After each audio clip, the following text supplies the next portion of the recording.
మన హయాంలోనే 3 పోర్టులు కడతా ఉన్నాం. మీ అందరికీ కూడా తెలిసిందే. రామాయపట్నం పోర్టు దాదాపుగా 80% మన హయాంలోనే పూర్తి చేసినాం. ఇంకా ఈ మిగిలింది 20%. మూలపేటలో మన హయాంలోనే పోర్టు 30% పూర్తి చేసినాం.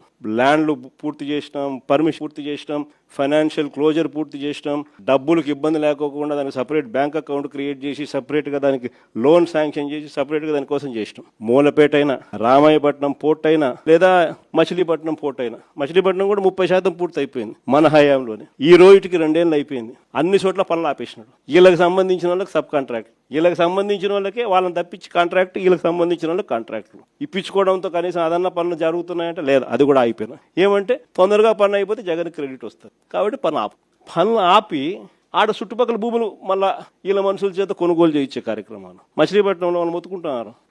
ఉన్నదానికి ఆల్రెడీ ల్యాండ్ ఇచ్చినాం, ఆల్రెడీ పోర్టు జరుగుతూ ఉంది. చెన్నైలో పోర్టు ఎన్ని ఎకరాల్లో ఉంది? చెన్నైలో పోర్టు. ఇక్కడ వీళ్ళకు 2000 ఎకరాల్లో పోర్టు కడతా ఉన్నారు, ఆపేసినాడు. ఇంకా ల్యాండ్ అక్విజిషన్ చేయాలంట. వీళ్ళ బినామీలందరినీ పంపించినాడు, భూములు కొనుగోలు చేసే కార్యక్రమం చేస్తూ ఉన్నాడు. దాని తర్వాత దాన్ని మొదలు పెడతాడంట. ప్రతి అడుగులోనూ కూడా నాకేంది అనే పద్ధతిలో రాష్ట్రాన్ని దోచుకోవడంతోనే ఈరోజు ఎక్కడ చూసినా కూడా అడుగులు జరగబడుతున్నాయి. ఇలాంటి వాతావరణంలో రేపొద్దున 2029 ఎన్నికలు జరగబోతున్నాయి.